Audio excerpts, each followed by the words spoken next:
ചില design diagrams എന്നൊക്കെ പറഞ്ഞിട്ടുണ്ടെങ്കിൽ നമ്മൾ എന്ത് സോഫ്റ്റ്വെയർ ആണ് ഡെവലപ്പ് ചെയ്യാൻ പോണെന്ന് തീരുമാനിച്ചു കഴിയുമ്പോൾ നമ്മൾ ഈ പ്രോഗ്രാമിംഗ് ഒക്കെ സ്റ്റാർട്ട് ചെയ്ത് കഴിയുമ്പോഴേക്കും പ്രോഗ്രാം ഡെവലപ്പ് ചെയ്യാൻ സ്റ്റാർട്ട് ചെയ്യുമ്പോഴേക്കും ആ പ്രോഗ്രാമത്തിന്റെ കുറച്ച് എഫിഷ്യൻസി ഒക്കെ കൂട്ടണം എന്നുള്ള ഉദ്ദേശത്തോടെയുള്ള ഡിസൈനൊക്കെ ആയിരിക്കുള്ളൂ. കാരണം ഡിസൈൻ ചെയ്യുന്ന സമയത്ത് നമുക്ക് നമ്മൾ ചെയ്യാൻ പോണ അൽഗോരിതത്തിന്റെ കുഴപ്പങ്ങൾ അല്ലെങ്കിൽ ചെയ്യാൻ പോണ മെത്തേഡിന്റെ കുഴപ്പങ്ങളൊക്കെ കുറച്ചൊക്കെ കണ്ടുപിടിക്കാൻ പറ്റും. നമുക്കത് ഇമ്പ്രൂവ് ചെയ്യാൻ പറ്റും. അതിനനുസരിച്ച് കോഡിങ് കുറച്ച് ബെറ്റർ ആക്കാൻ പറ്റും. പിന്നെ ചില ഡയഗ്രാംസ് ഇതിനായിട്ട് ഇന്നിപ്പോ പഠിക്കാൻ പോകുന്ന ഡയഗ്രാംസ് എന്ന് വെച്ചാൽ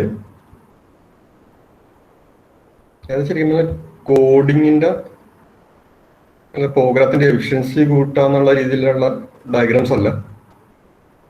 അത് മെയിനായിട്ട് വെച്ചാൽ നമുക്കൊരു സോഫ്റ്റ്വെയർ പുറത്തൊരു കമ്പനിക്ക് വേണ്ടി ഡെവലപ്പ് ചെയ്ത് കൊടുക്കുന്നു വിചാരിക്കാം. അപ്പൊ നമ്മൾ സോഫ്റ്റ്വെയർ അവർക്ക് വേണ്ടി സോഫ്റ്റ്വെയർ ഡെവലപ്പ് ചെയ്യാൻ പോകണം. അപ്പൊ ആ കമ്പനിയുടെ വർക്കിംഗ് കുറച്ച് ഇമ്പ്രൂവ് ചെയ്യുന്ന രീതിയിൽ അല്ലെങ്കിൽ ആ കമ്പനിയുടെ പ്രൊഡക്ടിവിറ്റി ഇമ്പ്രൂവ് ചെയ്യാനായിട്ട് അല്ലെങ്കിൽ ആ കമ്പനിക്കാർക്ക് എന്തെങ്കിലും ഗുണം വേണം നമ്മുടെ സോഫ്റ്റ്വെയർ കൊണ്ട്, എങ്കിൽ നമ്മുടെ സോഫ്റ്റ്വെയർ അത് പർച്ചേസ് ചെയ്യുള്ളൂ. പക്ഷെ നമ്മളങ്ങനെ സോഫ്റ്റ്വെയർ ഉണ്ടാക്കാൻ പോകുമ്പോൾ ശരിക്കും നമ്മൾക്ക് ആ കമ്പനിയെ കുറിച്ച് വലിയ ഐഡിയ ഉണ്ടാവില്ല. ഒരു പ്രോഗ്രാമർക്ക് ആ കമ്പനി എങ്ങനെ വർക്ക് ചെയ്യണം എന്നുള്ള ഐഡിയ ഉണ്ടാവില്ല. ആ പ്രോഗ്രാമർ ഇതുപോലെ ആ കമ്പനിയായിട്ട് ഡിസ്കസ് ചെയ്തിട്ട് അവിടെ കമ്പനി എങ്ങനെ വർക്ക് ചെയ്യണം എന്നൊക്കെ മനസ്സിലാക്കി എടുക്കും. ഇനി മനസ്സിലാക്കി എടുക്കുന്ന വാക്ക് കുറച്ച് കമ്മ്യൂണിക്കേഷൻ നമ്മൾ സംസാരിച്ച് എന്തെങ്കിലും തീരുമാനമൊക്കെ ആകണമെന്ന് വിചാരിക്കാം. അപ്പൊ എനിക്ക് പറഞ്ഞ കാര്യങ്ങൾ ഞാൻ കുറച്ച് തിരിച്ചാക്കി ഇപ്പൊ ഞാൻ പ്രോഗ്രാം ഡെവലപ്പ് ചെയ്യാൻ പോണെന്ന് വിചാരിക്കാം. ഞാൻ ആ കമ്പനിയെ കുറിച്ച് കുറച്ച് ഡൗട്ട്സ് അവരുടെ അടുത്ത് ചോദിക്കും, അവർ കുറച്ച് ആൻസർ പറയും. പക്ഷെ നമ്മൾ ഇങ്ങനെ പറഞ്ഞുകൊണ്ടിരിക്കുമ്പോൾ ചിലപ്പോൾ അവർ പറഞ്ഞ കാര്യങ്ങൾ അതേപോലെ തന്നെ ഇപ്പൊ എനിക്ക് മനസ്സിലാക്കുന്നുണ്ടാവുന്നില്ല, വേറെ ഇതിലേക്ക് ഞാൻ മനസ്സിലാക്കിക്കണത്. അല്ലെങ്കിൽ ഞാൻ ചോദിക്കുന്ന കാര്യം അവർ മനസ്സിലാക്കിക്കണത് ചിലപ്പോൾ വേറെ രീതിയിലായിരിക്കാം. കമ്മ്യൂണിക്കേഷനിൽ എന്തെങ്കിലും പ്രശ്നമൊക്കെ വരും. കാരണം വെച്ചാൽ അവരുടെ ഫീൽഡ് എനിക്ക് അത്ര എക്സ്പെർട്ട് ആയിരിക്കണമെന്നില്ല. അതുപോലെ എൻ്റെ പ്രോഗ്രാമിംഗ് രീതി അവരത്ര എക്സ്പെർട്ട് ആയിരിക്കണമെന്നില്ല. രണ്ട് ടൈപ്പിലെ ആൾക്കാർ ചേരേണ്ടി വരും. ഇപ്പോൾ വലിയൊരു സോഫ്റ്റ്വെയർ പ്രൊഡക്റ്റ് ഒക്കെ കമ്പനിക്ക് വേണ്ടി സോഫ്റ്റ്വെയർ പ്രൊഡക്റ്റ് ഉണ്ടാക്കുന്നത്. അപ്പോൾ ഈ സോഫ്റ്റ്വെയറിന്റെ പ്രൊഡക്ഷൻ പ്രോഗ്രാമിംഗ് തുടങ്ങുന്നതിന് മുമ്പ് ഞാൻ മനസ്സിലാക്കിയിട്ടുള്ള കാര്യങ്ങൾ വെച്ചിട്ട് ഞാൻ കുറച്ച് ഡയഗ്രാംസ് ഉണ്ടാക്കും. കാരണം അവരുടെ കമ്പനി എങ്ങനെയാണ് വർക്ക് ചെയ്യണത്, അല്ലെങ്കിൽ അവർക്ക് വേണ്ട സോഫ്റ്റ്വെയർ, കാരണം ഞാൻ ഇന്ന രീതിയിൽ സോഫ്റ്റ്വെയർ ആണ് ഉണ്ടാക്കാൻ പോകുന്നത് അവരെ മനസ്സിലാക്കി കൊടുക്കണം. അപ്പൊ ഞാൻ ഉണ്ടാക്കാൻ പോകുന്ന സോഫ്റ്റ്വെയർ എങ്ങനെയൊക്കെയായിരിക്കും വർക്ക് ചെയ്യണത്, ഓരോരുത്തരും എന്തൊക്കെ കാര്യങ്ങളൊക്കെ ചെയ്യാൻ പറ്റും എന്നുള്ളത് ഞാൻ അവർക്ക് മനസ്സിലാക്കി കൊടുക്കുന്നത്. അപ്പൊ ഞാൻ പറഞ്ഞു മനസ്സിലാക്കി കൊടുക്കണത് നല്ലത് ഡയഗ്രാം വെച്ചിട്ട് മനസ്സിലാക്കി റെപ്രസെന്റ് ചെയ്യണമെന്നുണ്ടെങ്കിൽ ആ ഡയഗ്രാം കാണുമ്പോൾ പെട്ടെന്ന് അവർക്ക് മനസ്സിലാക്കാൻ എളുപ്പമായിരിക്കും. ഞാനൊരു ഡയഗ്രാം വെച്ചിട്ട് അല്ലെങ്കിൽ ഒരു ഡയഗ്രാം കുറെ ഡയഗ്രാംസ് വരച്ചിട്ട് എൻ്റെ സോഫ്റ്റ്വെയർ എങ്ങനെയൊക്കെ വർക്ക് ചെയ്യണം എന്നുള്ള രീതിയിൽ ഞാൻ അവർക്ക് അത് പ്രസന്റ് ചെയ്യും. അപ്പൊ അവർ കുറച്ചും കൂടി മനസ്സിലാവും. അവർ കുറച്ചും കൂടി മോഡിഫിക്കേഷൻ പറയും. ഞാൻ വീണ്ടും എൻ്റെ ഡയഗ്രാംസ് മോഡിഫൈ ചെയ്യും. പിന്നെ ഞാൻ എന്താ ചെയ്യാൻ പോണെന്നുള്ളത് കമ്പനിക്കാരെ മനസ്സിലാക്കാൻ വേണ്ടിയിട്ടുള്ള കുറച്ച് ഡയഗ്രാംസ് ആണ് ഇന്ന് പഠിക്കാൻ പോകണം. പക്ഷെ അതുകൊണ്ട് ശരിക്കും പ്രോഗ്രാമത്തിന്റെ സ്പീഡൊന്നും കൂടുന്നില്ല. കാരണം നമ്മളിപ്പോ അല്ലെങ്കിൽ സോഫ്റ്റ്വെയർ ഡെവലപ്പ് ചെയ്ത് തീരാറാകുമ്പോഴായിരിക്കും കമ്പനിക്കാർ പറയണത് എനിക്ക് വേണ്ടി സാധനം ഇങ്ങനെയല്ല എന്നൊക്കെ പറയുന്നുണ്ടെങ്കിൽ നമ്മൾ ആ ഡെവലപ്പ് ചെയ്ത ടൈം മുഴുവൻ വേസ്റ്റ് ആയി, അങ്ങനെ പ്രശ്നമൊക്കെ ഉണ്ടാകും. അപ്പോൾ കോഡിങ് തുടങ്ങുന്നതിന് മുമ്പ് തന്നെ നമ്മൾ എന്താ ചെയ്യാൻ പോകണമെന്നുള്ളത് ആ കമ്പനിക്കാരെ ഡയഗ്നോസ് വെച്ചിട്ട് റെപ്രസെന്റ് ചെയ്ത് കൊടുക്കേണ്ടി വരും. അപ്പോൾ അവർക്ക് എന്തൊക്കെ ചെയ്യാൻ പറ്റുന്നതൊക്കെ മനസ്സിലാക്കി കഴിഞ്ഞാൽ പ്രോഗ്രാമിംഗ് തുടങ്ങുന്നതിന് മുമ്പ് നമുക്ക് എന്തൊക്കെ ചെയ്യണമെന്ന് ഫൈനലൈസ് ചെയ്തിട്ടുണ്ടെങ്കിൽ അനാവശ്യമായിട്ടുള്ള മിസ്റ്റേക്ക് ഒക്കെ വരാനായിട്ടുള്ള പോസിബിലിറ്റി നമുക്ക് റിഡ്യൂസ് ചെയ്യും. അതിന് യൂസ് ചെയ്യുന്ന ഒരു ഡയഗ്രമാണ് യൂസ് കേസ് ഡയഗ്രം എന്ന ഡയഗ്രം ഉണ്ട്.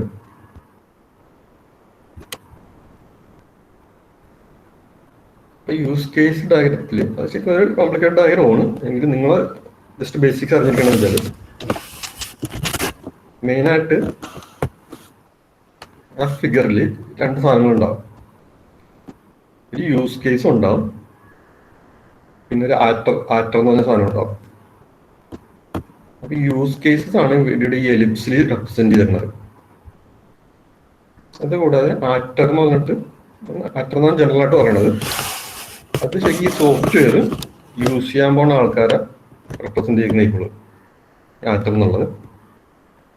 ആളെപ്പോലെ റെപ്രസെന്റ് ചെയ്തേക്കുന്നത് ഈ സോഫ്റ്റ്വെയർ യൂസ് ചെയ്യണ ചിലപ്പോൾ സ്റ്റുഡൻ്റ് ആകാം, സ്റ്റാഫ് ആകാം, മാനേജർ ആകാം, പ്രിൻസിപ്പാൾ ആകാം, അതൊക്കെ അങ്ങനെ റെപ്രസെന്റ് ചെയ്തിട്ടുണ്ടാവും.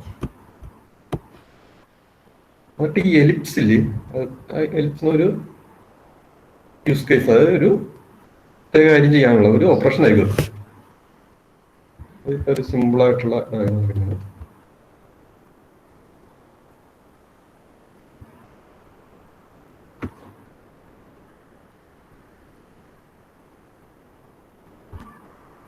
ഇതിപ്പോ കുറച്ചും കൂടി ചിലപ്പോൾ നിങ്ങൾക്ക് മനസ്സിലാക്കാൻ പറ്റുന്ന ഡയഗ്രമാണ്. ഇപ്പൊ ഒരു ബാങ്കിന്റെ ചെറിയൊരു ഡയഗ്രാം വരച്ചേക്കണേ. ഇപ്പൊ ബാങ്കില് ഈ ആളെ പോലെ വരച്ചേക്കണ ആക്ടർ എന്ന് പറയും. ഈ സോഫ്റ്റ്വെയർ യൂസ് ചെയ്യാൻ ചാൻസ് ഉള്ള ആൾക്കാരെ ഇങ്ങനെ നമ്മൾ വരച്ചു വെക്കും.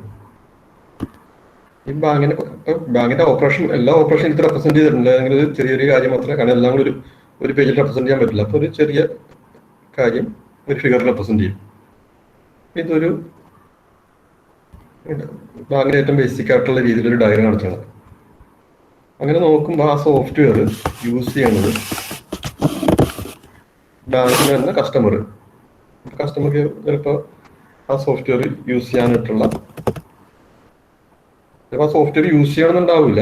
ചിലപ്പോൾ അവിടെ ബാങ്കിൽ ക്ലർക്കായിരിക്കും യൂസ് ചെയ്യണത്. പക്ഷെ ഈ വരുന്ന കസ്റ്റമർ പറയുന്ന കാര്യങ്ങൾ ആ ക്ലർക്ക് ഇൻപുട്ട് ചെയ്യുന്നുണ്ടാവും. ഇപ്പൊ ഇൻഡയറക്റ്റ് ആയിട്ട് ശരിക്കും ആ കസ്റ്റമർ തന്നെയാണ് ആ സോഫ്റ്റ്വെയർ യൂസ് ചെയ്യാൻ പോണത്.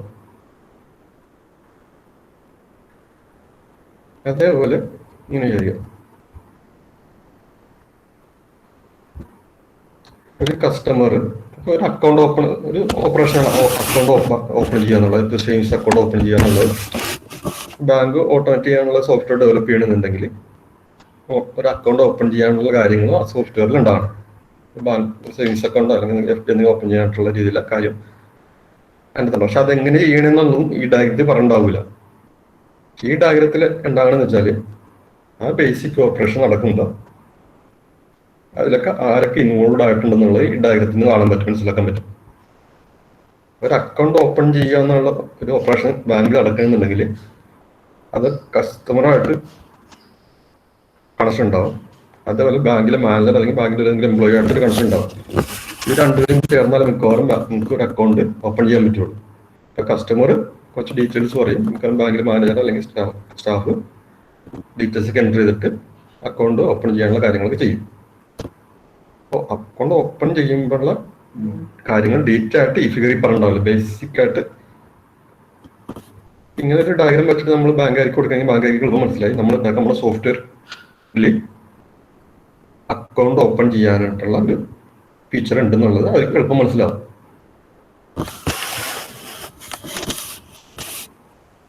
അതേപോലെ അടുത്തൊരു ഫിഗറിൽ ഡെപ്പോസിറ്റ് ഫണ്ട്സ് എന്ന് പറഞ്ഞ് വന്നിട്ടുണ്ട്. അത് കസ്റ്റമറിനോട് മാത്രം കണക്ട് ചെയ്ത് കാണിച്ചിട്ടുള്ളൂ. പക്ഷെ അത് വേണമെങ്കിൽ സ്റ്റാഫ് ബാങ്ക് എംപ്ലോയിയായിട്ടാണെങ്കിൽ കാണിക്കാണ്. ഡെപ്പോസിറ്റ് ചെയ്യുമ്പോൾ സാധാരണ ഒരു ബാങ്കിലെ എംപ്ലോയിയുടെ മിക്കവാറും വേണ്ടി വരാറുണ്ട്. ഡയഗ്രാം വരയ്ക്കുമ്പോൾ നമ്മളെല്ലാം പെർഫെക്റ്റ് ആയിട്ട് എന്താണെന്ന് പറയാൻ പറ്റില്ല. ചിലപ്പോൾ ഇവര് ഈ ഡയഗ്രാം വരച്ചവർ അസൈൻ ചെയ്തിരിക്കുന്നത് ബാങ്ക് സ്റ്റാഫിന് ഹെൽപ്പ് ഇല്ലാതെ ഒരു കസ്റ്റമർക്ക് ആ ബാങ്കിൽ ഡെപ്പോസിറ്റ് ചെയ്യാം എന്നുള്ളതാണ് ഈ ഫിഗറിൽ നിന്ന് മനസ്സിലാവുന്നത്. അതുപോലെ വിത്ത്ഡ്രോ ഫണ്ട്സ് എന്ന് കൊടുത്തിട്ടുണ്ട്. വിത്ത്ഡ്രോ ഫണ്ട്സ് എന്ന് കൊടുക്കുമ്പോൾ ഈ ഫിഗറിൽ നിന്ന് മനസ്സിലാക്കുന്നത് വെച്ചാൽ ഇവരുണ്ടാക്കാൻ നമ്മുടെ സോഫ്റ്റ്വെയറിൽ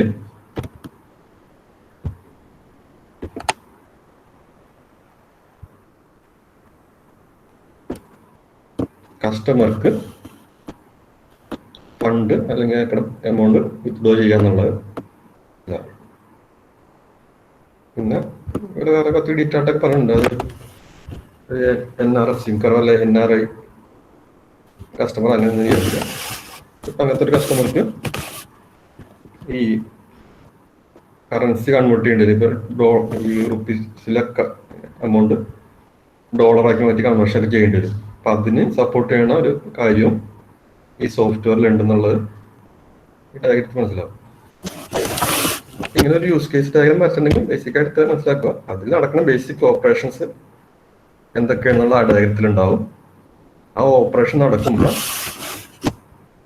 ആരൊക്കെ അതിൽ ഇൻവോൾവ് ആയിട്ടുണ്ടെന്നുള്ള കാര്യം ഈ ഡയഗ്രത്തിൽ ഉണ്ടാവും. അങ്ങനെ കുറച്ച് ബേസിക് വേറെ കുറെ ഡീറ്റെയിൽ പോയിന്റ്സ് ഒക്കെ ഉണ്ട്.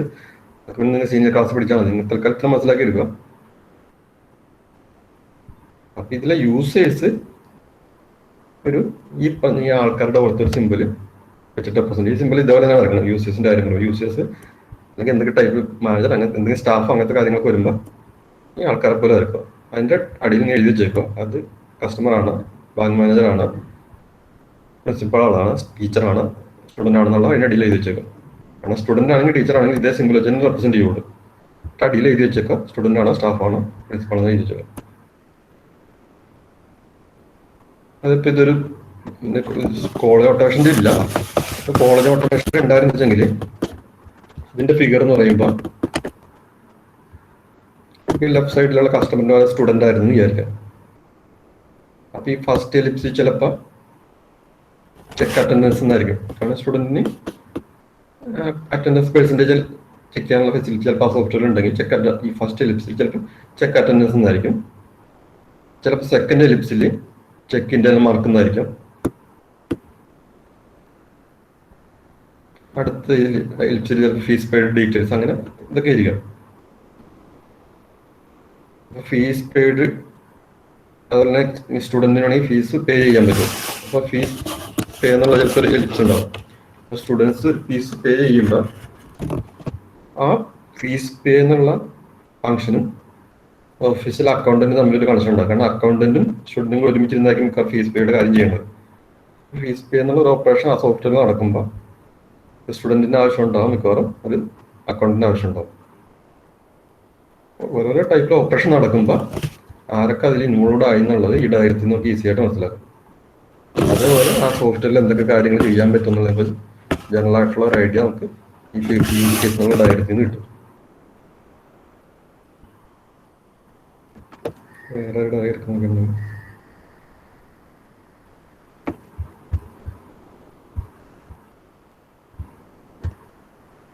ഈ ഡയഗ്രം ഇങ്ങനെ വലുതാകുമ്പോഴത്തൊരു കൺഫ്യൂഷൻ, കുറച്ചും കൂടി കോംപ്ലിക്കേറ്റഡ് ഡയഗ്രമാണ്. എങ്കിലും കുറച്ചും കൂടി വേണമെങ്കിൽ ഒരു ഐഡിയ ഇട്ടാണ്ടൊക്കെ ഇത് യൂസ് ചെയ്യാം. ഇതിപ്പോ അതൊരു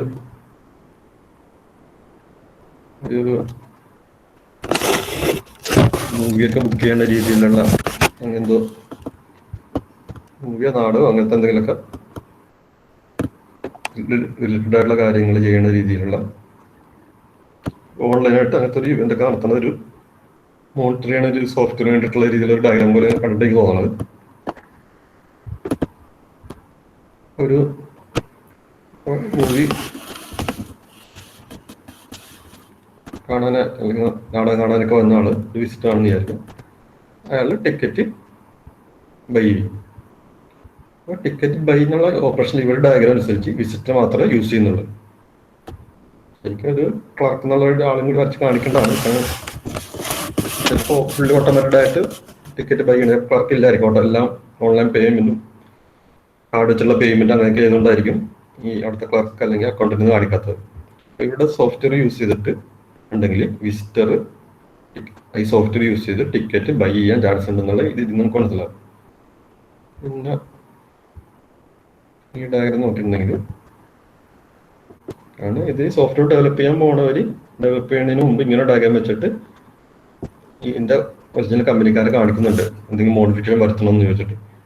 അപ്പൊ ഇങ്ങനെ കാണിക്കുമ്പോൾ ബൈ ടിക്കറ്റിൽ വിസിറ്റർ മാത്രം ഇൻവോൾവ് ആയെന്നുള്ളത് കമ്പനിക്കാർ കാണിക്കുമ്പോൾ കമ്പനിക്കാർ പറയും ചിലപ്പോ ഞങ്ങളുടെ അക്കൗണ്ടന്റും കൂടി ഇതിൽ ഇൻവോൾവ് ആകേണ്ട കാര്യമുണ്ട്, അപ്പൊ അക്കൗണ്ടന്റും കൂടി ആഡ് ചെയ്യണം എന്നുള്ളത് ആ കമ്പനിക്കാർ പറയും.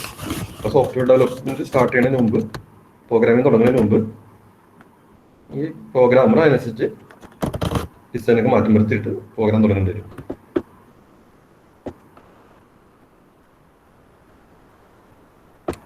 ഇപ്പൊ ഒരു അഡ്മിൻ എന്ന് പറഞ്ഞൊക്കെ കാണിച്ചിട്ടുണ്ട്. എന്ത് നാടകത്തിന്റെ ഡ്രാമയുടെ സ്റ്റേജ് റിലേറ്റഡ് പ്രോഗ്രാമിംഗ് കാര്യം എന്തോ ഫോട്ടോ ചെയ്യാനുള്ള സോഫ്റ്റ്വെയറിലാണ് തോന്നുന്നു. അഡ്മിൻ ആണെങ്കിൽ വെന്യൂ ആഡ് ചെയ്യുന്നു.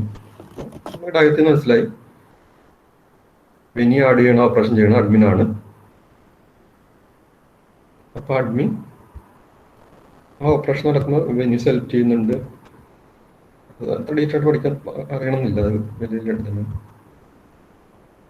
അതൊരു പെർഫോമർ എന്ന് പറഞ്ഞൊരു ആളുണ്ടാകും, അല്ലെങ്കിൽ അങ്ങനത്തെ ഒരാള്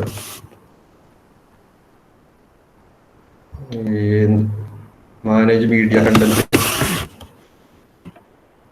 അയാൾ ഒരു എന്തോ വീഡിയോ ഒക്കെ അപ്ലോഡ് ചെയ്തിട്ട് എഡിറ്റ് ചെയ്യാനിട്ട് സേവ് ചെയ്തൊക്കെ എന്തൊക്കെ ഓപ്ഷനൊക്കെ ഉണ്ടാവുമായിരിക്കും സിസ്റ്റം. അതുകൊണ്ട് അയാൾ ചെയ്യണ കാര്യം അയാളിൽ നിന്നുള്ള പാര വരച്ച് കാണിക്കും. അങ്ങനെ മോണിറ്റർ റിക്വസ്റ്റ് എന്ന് പറഞ്ഞിട്ടുണ്ട്. ചിലപ്പോൾ ഇതായിരിക്കും ഓൺലൈനായിട്ട് ആരെങ്കിലും പർട്ടിക്കുലർ വീഡിയോ ആണെന്ന് റിക്വസ്റ്റ് ഒക്കെ ചെയ്യുമായിരിക്കും. ചിലപ്പോൾ കൂടുതൽ പേര് റിക്വസ്റ്റ് ചെയ്തിരിക്കുന്ന വീഡിയോ ചിലപ്പോൾ തിരിച്ചയാൾ പ്ലേ ചെയ്ത് കൊടുക്കുക, അങ്ങനെ അതൊക്കെ ചെയ്യുന്നുണ്ടായിരിക്കും. സോഫ്റ്റ്വെയർ ചെയ്യുന്ന കാര്യങ്ങളൊക്കെ ഹെൽപ്സിൽ എഴുതും. എന്നിട്ട് ആ ഓപ്പറേഷൻ ആരാണ് കൺട്രോൾ ചെയ്യണത് അല്ലെങ്കിൽ ആരാണ് യൂസ് ചെയ്യാൻ പോണത് അയാളെ ഈ ആളുടെ സിമ്പിൾ വെച്ചിട്ട് റെപ്രസെന്റ് ചെയ്തിട്ട് ഈ ലൈൻ വരച്ച് കാണിക്കും. അതൊക്കെ അത്രയും ചെയ്താൽ മതി. കാരണം ഇവിടെ കുറെ ഡെറിവേറ്റീവ് എടുക്കുന്ന പല ടൈപ്പിൽ യൂസ് ചെയ്തെല്ലാം വെച്ചാൽ ഒരു യൂസായി ചേരുന്ന അങ്ങനെ കുറെ കാര്യങ്ങളൊക്കെ ഉണ്ട്. അതൊക്കെ സീനിയർ ക്ലാസ് പഠിക്കാനുള്ളതാണ്. എക്സാമിന് ഇപ്പം ഈ നെറ്റിൽ നിന്ന് കുറച്ച് ഡയഗ്രം ഫ്രീ ആയിട്ട് ഞാൻ എടുത്ത് കാണിക്കാൻ വേണ്ടിയിട്ടൊക്കെ. എക്സാമിൽ ചിലപ്പോൾ നിങ്ങളോട് ഡയഗ്രം വരക്കാൻ പറയുമ്പോൾ ആ സോഫ്റ്റ്വെയറിൽ എന്തൊക്കെ ഓപ്പറേഷനാണ് ഉള്ളതെന്നുള്ളത് മിക്കവാറും ലിസ്റ്റ് ചെയ്ത് തന്നിട്ടുണ്ടാവും. അല്ലെങ്കിൽ നിങ്ങൾക്ക് ഗസ് ചെയ്യാൻ പറ്റിയ രീതിയിൽ സിമ്പിളായിട്ടുള്ള എന്തെങ്കിലും ഓൺലൈൻ ബുക്കിംഗ്, ഗെയിമിങ്, അങ്ങനെ എന്തെങ്കിലും ഓൺലൈൻ സിമ്പിളായിട്ടുള്ള കാര്യമായിരിക്കും. കോംപ്ലിക്കേറ്റഡ് ആയിട്ടുള്ള സിറ്റുവേഷൻ വാക്കാൻ നിങ്ങൾക്ക് അറിയില്ല. അത് നിങ്ങൾക്ക് ഏതൊക്കെ എലിപ്സ് വരാൻ ചാൻസ് ഉണ്ട്, ആ എലിപ്സിൻ്റെ ഉള്ളിൽ എന്തൊക്കെ ഓപ്പറേഷൻ വരാൻ ചാൻസ് ഉണ്ടെന്നുള്ളത് നിങ്ങൾക്ക് ആ ക്വസ്റ്റിനിൽ നിന്ന് ഈസി ആയിട്ട് കിട്ടാവുന്നത് ഉണ്ടാവുള്ളൂ. നിങ്ങൾ ചെയ്യേണ്ടതെന്ന് വെച്ചാൽ ബേസിക് ഓപ്പറേഷൻസ് എല്ലാം എലിപ്സിൻ്റെ ഉള്ളിൽ എഴുതി വെക്കുക. ആ ഓപ്പറേഷൻ ആരൊക്കെ യൂസ് ചെയ്യാൻ ചാൻസ് ഉണ്ട് അല്ലെങ്കിൽ ആരാണ് അത് ചെയ്യാൻ ചാൻസ് ഉള്ളത് എന്നുള്ളത് സൈഡിൽ ആരൊക്കെ. അപ്പൊ ഈ അഡ്മിന് വേറെ ഫീലുണ്ട്.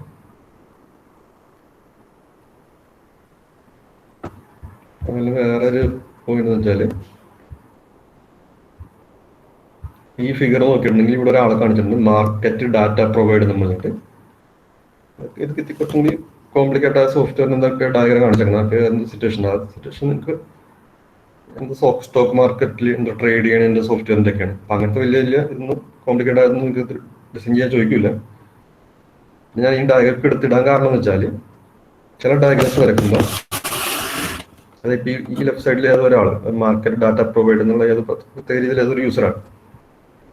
ആ യൂസർ പല കാര്യങ്ങൾ ഈ സോഫ്റ്റ്വെയർ ചെയ്യാൻ ചാൻസ് ഉണ്ടാവും. അപ്പൊ അയാൾ ചെയ്യണ ചാൻസ് ഉള്ള കാര്യങ്ങളെല്ലാം ഓരോ സെപ്പറേറ്റ് എലിപ്സിനുള്ളിലാണ് ചെയ്യാനായിട്ട്. എന്നിട്ട് ആ എലിപ്സിലോട്ടെല്ലാം ലൈൻ വരച്ചിട്ടുണ്ടാവും. അപ്പൊ ഈ മാർക്കറ്റ് ഡാറ്റ പ്രൊവൈഡർ എന്നുള്ള ആളിൽ നിന്ന് ഈ ഒരു എലിപ്സിലോട്ട് കണക്ഷൻ പോയിട്ടുണ്ട്. അത് ഡിസ്ട്രിബ്യൂട്ട് മാർക്കറ്റ് ന്യൂസ് എന്ന് പറഞ്ഞൊരു മാർക്കറ്റ് ന്യൂസ് ആർക്ക് സെൻഡ് ചെയ്ത് കൊടുക്കുന്നുണ്ട്. അത് അയാളുടെ ഒരു ഡ്യൂട്ടിയാണ്. അല്ലെങ്കിൽ അയാൾ ഈ സോഫ്റ്റ്വെയർ യൂസ് ചെയ്തിട്ട് ഇത് ചെയ്യുന്നുണ്ട്. പിന്നെ അയാൾ ചെയ്യണ വേറെ ഡിസ്ട്രിബ്യൂട്ട് ടിക്കർ പ്രൈസസ് എന്ന് പറഞ്ഞു. അതെന്തോ സ്റ്റോക്കിന്റെ പ്രൊഡക്റ്റിന്റെ പ്രൈസ് ആയിരിക്കും അയാൾ സെൻഡ് ചെയ്ത് കൊടുക്കാൻ ചെയ്യുന്നുണ്ട് ഈ സോഫ്റ്റ്വെയർ യൂസ് ചെയ്തിട്ട്. അതേപോലെ ഡിസ്ട്രിബ്യൂട്ട് ക്ലോസിംഗ് പ്രൈസ് എന്ന് പറഞ്ഞൊരു എലിപ്സ് കൊടുത്തിട്ടുണ്ട്. അതായത് ഒരു പ്രൊഡക്റ്റിന്റെ ക്ലോസിംഗ് പ്രൈസ് മാർക്കറ്റ് ക്ലോസ് ചെയ്യുന്നതിന് അല്ലെങ്കിൽ ഡേയുടെ എൻഡിലെ പ്രൈസ് എത്രയാണെന്നുള്ളത് ഇയാൾ ചിലപ്പോൾ ആർക്കെങ്കിലൊക്കെ സെൻഡ് ചെയ്ത് കൊടുക്കും. ഈ സോഫ്റ്റ്വെയർ യൂസ് സെൻഡ് ചെയ്ത് കൊടുക്കുന്നത്. ഈ മാർക്കറ്റ് ഡാറ്റ പ്രൊവൈഡർ എന്തൊക്കെ ചെയ്യുന്നുണ്ടെന്നുള്ളത് എനിക്ക് ഈ ഡയഗ്രം നോക്കിയാൽ പെട്ടെന്ന് മനസ്സിലാക്കി എടുക്കാൻ പറ്റും. നമുക്ക് പെട്ടെന്ന് മനസ്സിലാക്കാൻ പറ്റണമെന്നില്ല. കാരണം ഡിസ്ട്രിബ്യൂട്ടർ മാർക്കറ്റ് ന്യൂസ് എന്ന് പറഞ്ഞിട്ടുണ്ടെങ്കിൽ എനിക്ക് മനസ്സിലാവുന്നില്ല. കാരണം വെച്ചാൽ ഇത് ട്രേഡിങ്ങിന് വേണ്ടിയിട്ടുള്ള ട്രേഡിംഗ് കമ്പനിക്ക് വേണ്ടി ഉണ്ടാക്കിയ സോഫ്റ്റ്വെയർ ആണ്. എനിക്ക് ട്രേഡിംഗ് കമ്പനിയുടെ ഓപ്പറേഷൻ ഞാൻ അത്ര അവയർ ആയിരിക്കില്ല. അപ്പോൾ ഈ ഡയഗ്രത്തിൽ പറഞ്ഞ കാര്യങ്ങൾ എനിക്ക് മനസ്സിലാവണമെന്നില്ല. പക്ഷെ ഈ സോഫ്റ്റ്വെയർ ഡെവലപ്പ് ചെയ്യുന്ന ആള് പ്രോഗ്രാമിംഗ് തുടങ്ങുന്നതിന് മുമ്പ് ഇങ്ങനെ ഡയഗ്രാം വരച്ചിട്ട് ആ കമ്പനി ട്രേഡിംഗ് കമ്പനി കൊണ്ട് കാണിച്ചെന്ന് വിചാരിക്കാം. അവർക്ക് എളുപ്പം മനസ്സിലാവും ഈ ഡിസ്ട്രിബ്യൂട്ടർ മാർക്കറ്റ് ന്യൂസ് എന്ന് പറയുമ്പോൾ ആ വേർഡ് കാണുമ്പോൾ തന്നെ എന്ത് ഓപ്പറേഷൻ ആണെന്നുള്ള അവർക്ക് മനസ്സിലായിക്കോട്ടെ. അവർക്ക് ഈ ട്രേഡിംഗ് ജസ്റ്റ്. പക്ഷെ അവർക്ക് ഇങ്ങനെ കാണുമ്പോൾ അവർക്ക് ഇങ്ങനെ മനസ്സിലായി മാർക്കറ്റ് ഡാറ്റ പ്രൊവൈഡർ ഇങ്ങനെ 3 കാര്യം ചെയ്യുന്നുണ്ടെന്നുള്ളത് ആ ട്രേഡിംഗ് കമ്പനിക്ക് ഈസി ആയിട്ട് എളുപ്പത്തിൽ മനസ്സിലായി ഫിഗർ ചെയ്യുന്നത്. ആ കമ്പനിക്കാർ മനസ്സിലൊരു കാര്യങ്ങൾ ചെയ്യണമെന്നുണ്ടായിരുന്നു. അല്ലെങ്കിൽ ആ കമ്പനിക്കാർ ഈ പ്രോഗ്രാമിനെ പറ്റി നേരത്തെ ഇൻഫോം ചെയ്തിട്ടുണ്ടാവും. വേറെ ഒരു 4th കാര്യം കൂടി ചെയ്യണമെന്ന് ഇൻഫോം ചെയ്തിട്ടുണ്ടാവും. പക്ഷെ ഈ പ്രോഗ്രാമർ ചിലപ്പോൾ അതിന് ഇമ്പോർട്ടൻസ് കൊടുക്കാതിരിക്കും, അല്ലെങ്കിൽ പ്രോഗ്രാമർ മറന്നുപോയി ചെയ്തിട്ടുണ്ടാവും.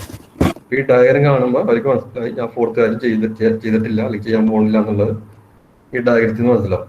ആ കമ്പനിക്കാർ ഈ പ്രോഗ്രാമറെ ഇൻഫോം ചെയ്യും. ആ ഫോർത്ത് കാര്യം കൂടി ഇമ്പോർട്ടൻ്റ് ആണ്, അതെന്തായാലും ചെയ്തതെന്ന് പറഞ്ഞ് ഇൻഫോം ചെയ്യും. അതിലേക്ക് ഡയഗ്രാം മോഡിഫൈ ചെയ്യും, ഫോർത്ത് കാര്യം കൂടി ആഡ് ചെയ്യും. നിങ്ങൾ ഡയഗ്രാം വരയ്ക്കുന്നത് മെയിനായിട്ട് ഉദ്ദേശിച്ചതാണ് സോഫ്റ്റ്വെയർ ഡെവലപ്പ് ചെയ്യുന്ന ആളും അതിൻ്റെ കമ്പനി ഏത് കമ്പനിക്ക് വേണ്ടിയാണോ, ഇൻഫോസിസിലൊരു പ്രോഗ്രാം ഡെവലപ്പ് ചെയ്യണത് ഇൻഫോസിസിന് വേണ്ടിയാണ്. പക്ഷെ മിക്കവാറും ചിലപ്പോൾ ഒരു യൂണിവേഴ്സിറ്റിക്ക് വേണ്ടിയായിരിക്കും. ഒരു യൂണിവേഴ്സിറ്റി ഓട്ടോമാറ്റിക്കാണ് സോഫ്റ്റ്വെയർ ഡെവലപ്പ് ചെയ്യുന്നത്. ആ ഇൻഫോസിസും യൂണിവേഴ്സിറ്റിയും തമ്മിലുള്ള കമ്മ്യൂണിക്കേഷൻ മര്യാദ കിടക്കണം. ഇൻഫോസിസുകാർ ഈ ഡയഗ്രാം വരക്കണമെന്ന് വെച്ചാൽ യൂണിവേഴ്സിറ്റിക്കാർക്ക് മനസ്സിലാക്കാൻ വേണ്ടിയിട്ടാണ്. അങ്ങനെ വിചാരിക്കും. അത് പറഞ്ഞു മനസ്സിലാക്കണേക്കാൾ നല്ലത് ഡയഗ്രാം വരച്ചിട്ടുണ്ടെങ്കിൽ ആയിരിക്കും എളുപ്പം മനസ്സിലാവും. പിന്നെ ഇൻഫോസിസുകാർ ഈ ഡയഗ്രാം വരക്കുന്നത്, അല്ലെങ്കിൽ ഇൻഫോസിസിന്റെ ടീം ഈ ഡയഗ്രാം വരക്കുന്ന ഒരു കാര്യം ഇപ്പൊ യൂണിവേഴ്സിറ്റികൾ അല്ലെങ്കിൽ യൂണിവേഴ്സിറ്റി കണ്ടുള്ള ഒരു സോഫ്റ്റ്വെയർ ആണെന്ന് വിചാരിക്കാം. ഒരു പർപ്പസ് ഇതാണ്, ആ യൂണിവേഴ്സിറ്റിക്കാരുമായിട്ടുള്ള കമ്മ്യൂണിക്കേഷനിൽ കൺഫ്യൂഷൻ വരാതിരിക്കാൻ വേണ്ടിയിട്ട്. പിന്നെ വേറെ പർപ്പസ് എന്ന് വെച്ചാൽ ഈ ഫസ്റ്റ് കമ്പനിക്ക് വേണ്ടി ഒരു P1 എന്നുള്ള പ്രോഗ്രാമറാണ് ഈ സോഫ്റ്റ്വെയർ ഉണ്ടാക്കണമെന്ന് വിചാരിക്കും. ഈ സോഫ്റ്റ്വെയർ ഡെവലപ്പ് ചെയ്ത് കഴിഞ്ഞ് കുറച്ച് കാലം ചെയ്യുമ്പോൾ ചിലപ്പോൾ ഈ P1 എന്നുള്ള ഈ പ്രോഗ്രാമർ ഇൻഫോസിസിൽ നിന്ന് റിസൈൻ ചെയ്തിട്ട് വേറെ ഏതെങ്കിലും TCS അല്ലെങ്കിൽ വേറെ കമ്പനിയിലോട്ട് പോകാൻ ചാൻസ് ഉണ്ടാവും.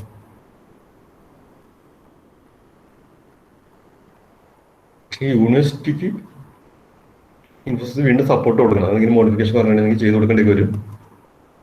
ഈ P1 എന്നുള്ള പ്രോഗ്രാമിന് പകരം P2 എന്നുള്ള പുതിയൊരു പ്രോഗ്രാമർ കമ്പനിയിൽ ജോലി ചെയ്തിട്ടുണ്ടാവും.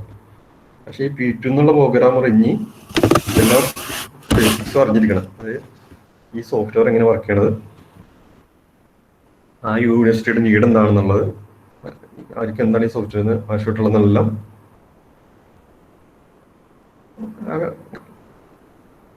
പുതിയ പ്രോഗ്രാം അറിഞ്ഞിരിക്കേണ്ടതുണ്ട്.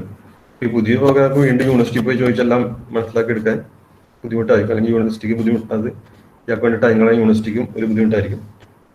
ഇങ്ങനെ ഡീറ്റെയിൽ ആയിട്ടുള്ള കുറേ ഡയഗ്രാംസ് ഉണ്ടെങ്കിൽ പുതിയ പ്രോഗ്രാമർ വരുമ്പോൾ ഈ ഡയഗ്രാം നോക്കിയിട്ട് ഈ സോഫ്റ്റ്വെയർ യൂസ് ചെയ്ത് എന്തൊക്കെ ചെയ്യാൻ പറ്റും, ഓരോരോ ഓപ്പറേഷൻസിൽ ആരൊക്കെ ഇൻവോൾവ് ആകുന്നുണ്ടെന്നുള്ളതല്ല ഈ ഡയഗ്രത്തിൽ നിന്ന് പുതിയ പ്രോഗ്രാം മനസ്സിലാക്കി എടുക്കാൻ പറ്റും. അതിനിപ്പോൾ ഡയഗ്രാം ഒന്നും ഇല്ലാതെ വെച്ചെങ്കിൽ പുതിയ പ്രോഗ്രാമർക്ക് മോഡിഫൈ ചെയ്യേണ്ട സിറ്റുവേഷൻ വന്നിട്ടുണ്ടെങ്കിൽ മോഡിഫൈ ചെയ്യാൻ ഭയങ്കര പാടായിരിക്കും. കാരണം ഓൾറെഡി ചെയ്ത് വെച്ച പ്രോഗ്രാം കോഡ് നോക്കി മനസ്സിലാക്കി എടുക്കാൻ അത്ര എളുപ്പമല്ല. ഡിസൈൻ ഡയഗ്രാംസ് ഒക്കെ ഉണ്ടെങ്കിൽ പെട്ടെന്ന് മനസ്സിലാക്കി എടുക്കാം.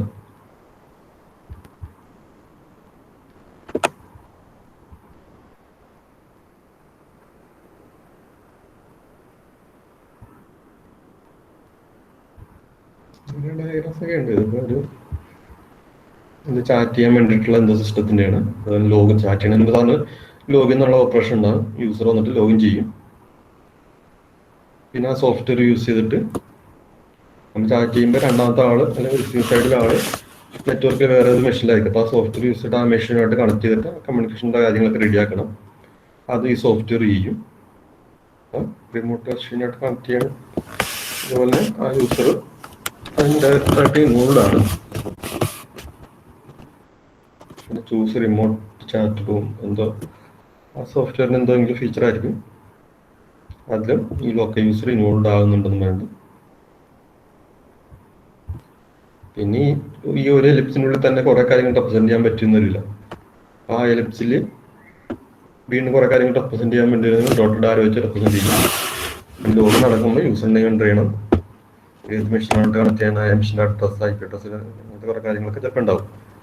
അപ്പം നിങ്ങൾ അത്രയും ഡേറ്റ് ആയിട്ട് പഠിക്കേണ്ട ആവശ്യമില്ല, ബേസിക്സ് അറിഞ്ഞു.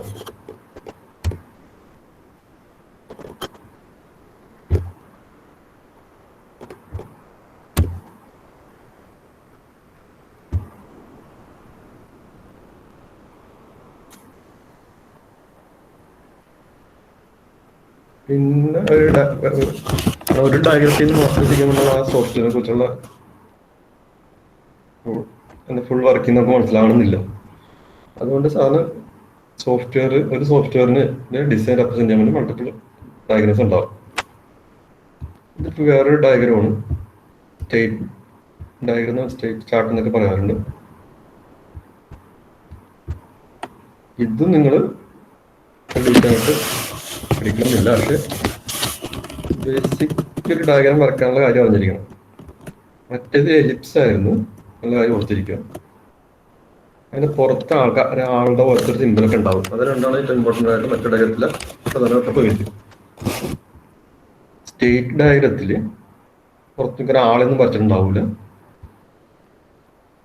പിന്നെ എലിപ്സിന് പകരം ഒരു റെക്ടാങ്കിൾ പോലെ കർവ്ഡായിട്ടുള്ള രീതിയിൽ ഒരു റെക്ടാങ്കിൾ ആയിരിക്കും സ്റ്റേറ്റിൽ. ചില ബുക്കിൽ ഇങ്ങനെ സർക്കിളായിട്ട് കാണിക്കാറുണ്ട്. അത് രണ്ടാലും കുഴപ്പമൊന്നുമില്ല. സർക്കിൾ എൻഡ് കോണർ കർവ്ഡായിട്ടുള്ള റെക്ടാങ്കിൾ പോലെ ആക്കിയാലും രണ്ടും കറക്റ്റ് തന്നെയാണ്.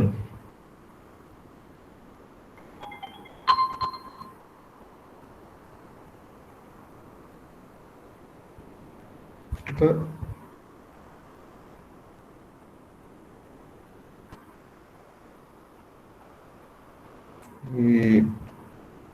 ഈ സ്റ്റേറ്റ് ഡയഗ്രത്തിൽ എന്താണെന്ന് വെച്ചാൽ നമ്മൾ എന്തെങ്കിലും ഓപ്പറേഷൻ ചെയ്യുമ്പോൾ ഒരു യൂസർ വന്നിട്ട് എന്തെങ്കിലും ഒരു കാര്യം ചെയ്യുമെന്ന് വിചാരിക്കും. ആ ചെയ്യുമ്പോൾ ഏതൊക്കെ സ്റ്റേജസിൽ കൂടി അല്ലെങ്കിൽ ഏതൊക്കെ സ്റ്റേജിൽ കൂടി പോകാൻ ചാൻസ് ഉണ്ടെന്നുള്ളത് ഈ ഡയഗ്രത്തിൽ ക്ലിയർ ആയിട്ട് പറഞ്ഞിട്ടുണ്ടാവും.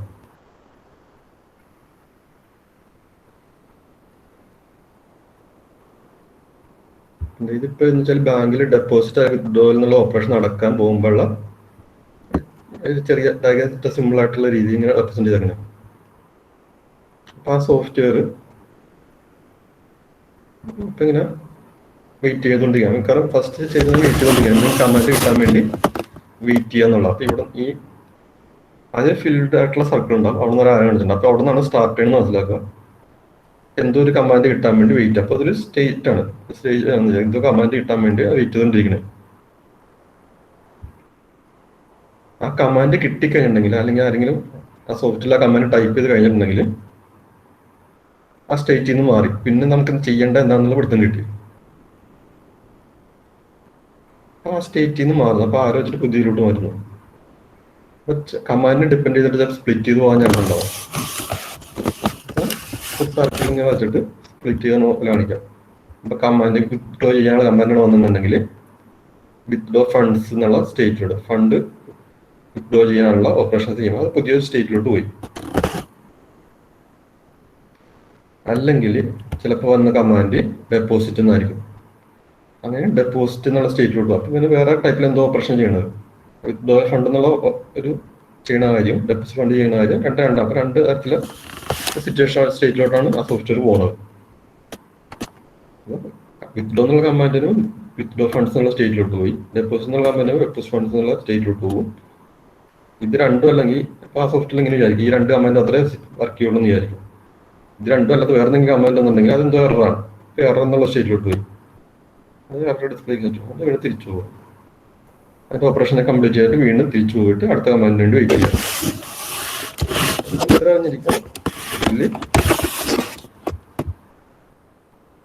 ബാങ്കിന്റെ വേറെ ഡയഗ്രം ഉണ്ടെന്നൊക്കെ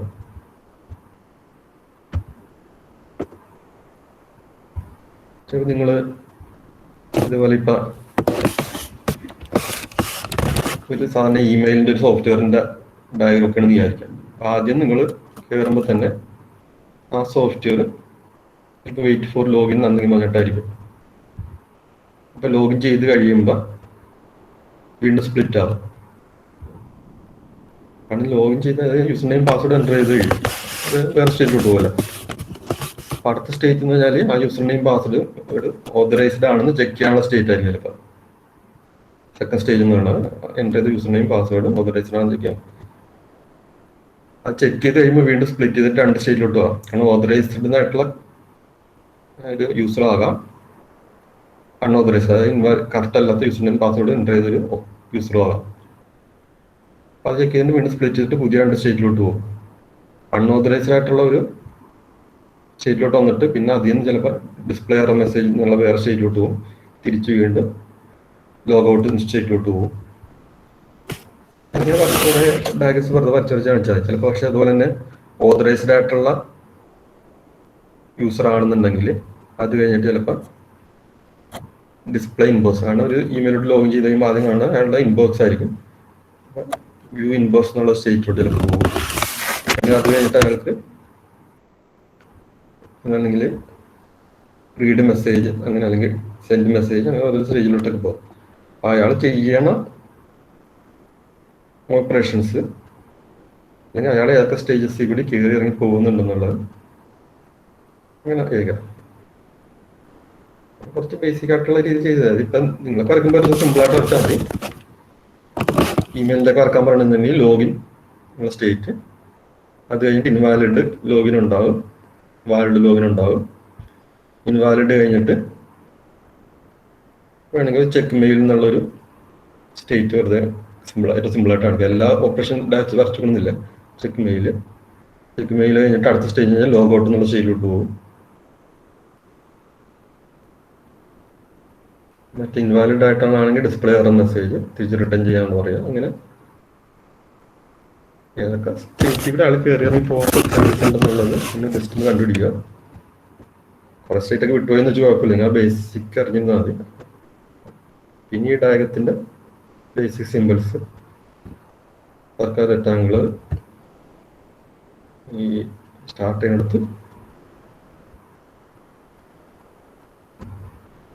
ഫിൽഡ് ആയിട്ടുള്ള സർക്കിള്,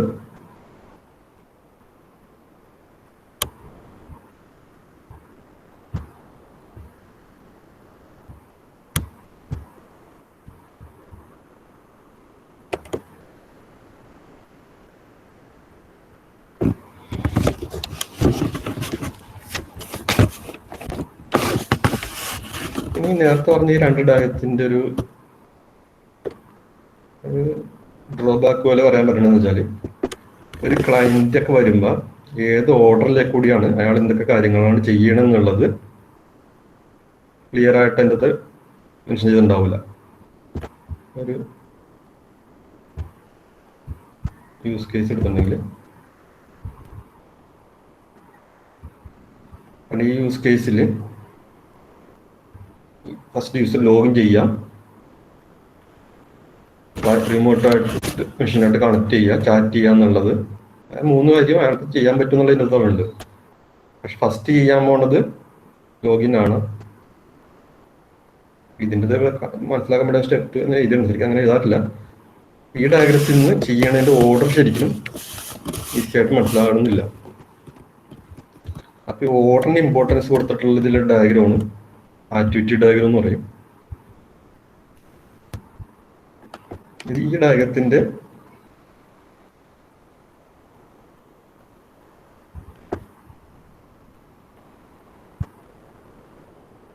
ഒരു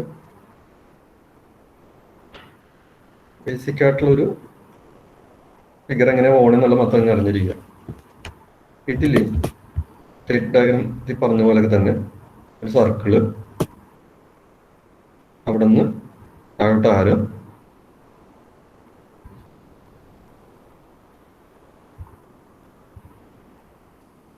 ഇവിടെ ഒരു ഈ ആദ്യം അയാൾ ചെയ്യാൻ പോകുന്ന കാര്യം ഫിഗറിൽ ആദ്യം വന്നിട്ടുണ്ടാവും. ഇങ്ങനെയൊക്കെ ഈ ഡയഗ്രം വരാറുള്ളത്. ഇവിടെ പറഞ്ഞ എസ്റ്റാബ്ലിഷ് ഇമെയിൽ കമ്മ്യൂണിക്കേഷൻ എന്ന് പറയുന്നുണ്ട്.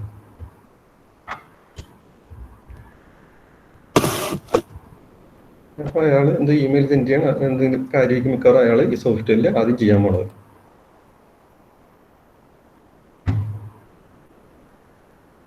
അല്ലെ ഒരു ഫിഗർ വെച്ച് റെപ്രസെന്റ് ചെയ്തെങ്കിൽ ഈ ലോഗിൻ ചെയ്യണ ഇമെയിലോട്ട് ആ മെയിലിൽ നിങ്ങളുടെ സിസ്റ്റം സ്റ്റാർട്ട് ചെയ്യാനായിട്ടുള്ള സംഭവം കൂടെ ആദ്യം ഇത് ഫിഗർ വെച്ച് റെപ്രസെന്റ് ചെയ്തെങ്കിൽ നോക്കും.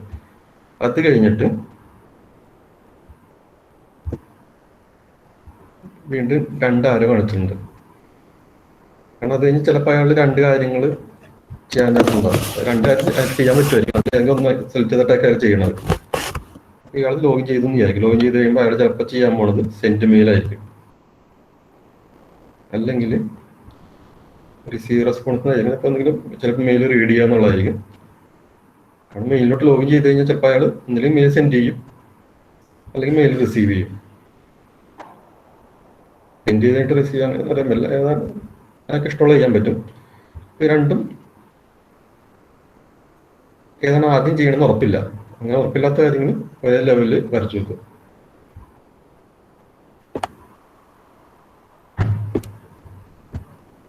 അതുപോലെ തന്നെ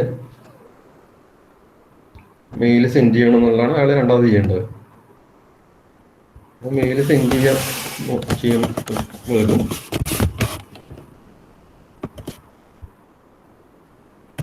ചിലപ്പോൾ ഇവിടെ സെക്യൂരിറ്റി ഉള്ള വേണ്ട മെസ്സേജാണ്, അതിനകത്ത് ഇമ്പോർട്ടൻ്റ് അല്ലാത്ത മെസ്സേജ് ആണെന്നുള്ള രീതിയിൽ ഒരു ചെക്കിങ് വരുന്നുണ്ട്. ഇമ്പോർട്ടൻ്റ് ആയിട്ടുള്ള മെസ്സേജ്, പ്രൈവറ്റ് ആയിട്ടുള്ള മെസ്സേജ് ആണെന്നുണ്ടെങ്കിൽ എൻക്രിപ്റ്റ് ഒക്കെ ചെയ്ത് വേറെ ആർക്കും കിട്ടാത്ത രീതിയിൽ നമ്മൾ റിസീവറിന് മാത്രം മനസ്സിലാക്കുന്ന രീതിയിൽ എൻക്രിപ്റ്റ് ചെയ്തിട്ട് വേണം മെയിൽ സെൻഡ് ചെയ്യേണ്ടത്. മെസ്സേജിൻ്റെ ഫോർമാറ്റ് വെച്ച് മാറ്റം വരുത്തി ഇതിലേക്ക് സെൻഡ് ചെയ്യേണ്ടത്. ഇമ്പോർട്ടൻ്റ് അല്ലാത്ത മെസ്സേജ് ആണെന്നുണ്ടെങ്കിൽ സാധാരണ രീതിയിൽ സെൻഡ് ചെയ്യുന്നു, രണ്ടും വീണ്ടും ജോയിൻ ചെയ്യുന്നു, വീണ്ടും അത് വേറെന്തോ കാര്യം ചെയ്ത് കണ്ടിന്യൂ ചെയ്ത് പോകുന്നുണ്ടാവും. കമ്മ്യൂണിക്കേഷൻ എസ്റ്റാബ്ലിഷ് അത് മെയിൽ അവർക്ക് കിട്ടി എന്നുള്ള വല്ലതൊക്കെ സെൻഡ് ചെയ്യുന്നത്.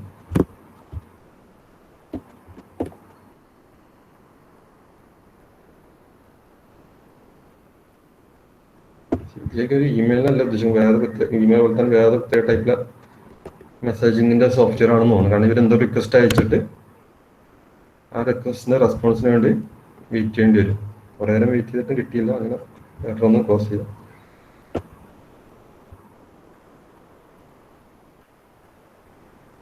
അതിനേക്കാളും നല്ല കുറച്ച് കുറച്ചും കൂടി എളുപ്പമായിരിക്കും മനസ്സിലാക്കാൻ. ആദ്യം ഒരാളൊന്ന് ലോഗിൻ ചെയ്യുന്നു, login user name password enter ചെയ്ത് കഴിഞ്ഞിട്ട് ഓതറൈസ്ഡ് ആയിട്ടുള്ള ആളാണ് യൂസർ നെയിം പാസ്വേഡൊക്കെ ചെക്ക് ചെയ്യുക, കറക്റ്റാണെന്ന് നിൽക്കുക. അതാണ് അടുത്ത ഓപ്പറേഷൻ ഉള്ളത്. നോക്കി കഴിഞ്ഞപ്പോൾ ശരിക്കും കറക്റ്റായിട്ടുള്ള ഒരു യൂസർ നെയിം പാസ്വേഡ് ആയിരിക്കാം, വാലിഡ് ആയിട്ടുള്ള ആളായിരിക്കാം, അത് ഇൻവാലിഡ് ആയിട്ടുള്ള ആളായിരിക്കും. ഇൻവാലിഡ് ആയിട്ടുള്ള ആളാണെന്നുണ്ടെങ്കിൽ വീണ്ടും തിരിച്ചു പോയിട്ട് ഒന്നുകൂടി യൂസർ നെയിം പാസ്വേഡ് എൻ്റർ ചെയ്യാൻ പറ്റും. ലോഗിൻ എന്നുള്ള സ്റ്റേജിലോട്ട് ആക്ടിവിറ്റിയിലോട്ട് വീണ്ടും തിരിച്ചു പോയിട്ട് അയാൾ ഒന്നുകൂടി ലോഗിൻ ചെയ്യേണ്ടി വരും. കറക്റ്റായിട്ടുള്ള ആളാണെങ്കിൽ ഒരു പ്രാവശ്യം ലോഗിൻ ചെയ്താൽ മതി. യൂസർ നെയിം പാസ്വേഡ് തെറ്റായി പോയിട്ടുണ്ടെങ്കിൽ വീണ്ടും തിരിച്ച് ഒന്നുകൂടി ലോഗിൻ ചെയ്യണം, അതാണ് തിരിച്ച് ആ ആക്ടിവിറ്റിയിലോട്ട് കണ്ടത്. ആ ഓർഡർ അങ്ങനെ ചെയ്തു വന്ന് ലോഗിൻ ചെയ്ത് കഴിഞ്ഞിട്ടുണ്ടെങ്കിൽ അതൊക്കെ പല പല കാര്യങ്ങളൊക്കെ ചെയ്യാൻ പറ്റുമായിരിക്കും.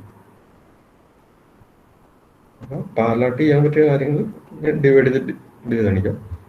പക്ഷെ ഞാൻ ആരെ താഴോട്ട് പോകുന്ന മീനിങ് വെച്ചാൽ അതേ ഓർഡറിൽ അവർ കാര്യങ്ങൾ ചെയ്യാൻ പറ്റുള്ളൂ എന്നുള്ളതാണ്.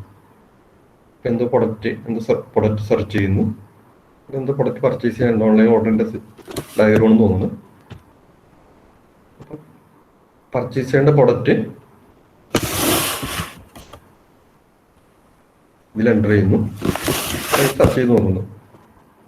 എന്നിട്ട് അത് കഴിഞ്ഞിട്ട് സെർച്ച് ചെയ്ത് പർച്ചേസ് ചെയ്യേണ്ട പ്രൊഡക്റ്റ് ഫൈനലൈസ് ചെയ്തെന്ന് വിചാരിക്കുക.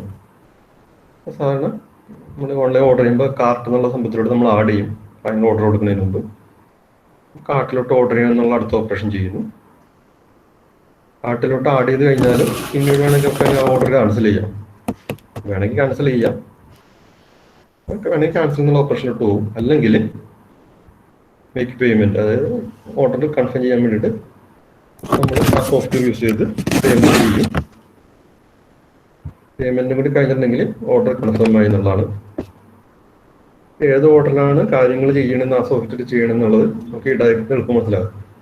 ഓൺലൈനിൻ്റെ പ്രൊഡക്റ്റ് പർച്ചേസ് ചെയ്യണമെന്നുണ്ടെങ്കിൽ വാങ്ങേണ്ട പ്രൊഡക്റ്റ് സെർച്ച് ചെയ്ത് കണ്ട് ഫൈനലൈസ് സെലക്ട് ചെയ്യും.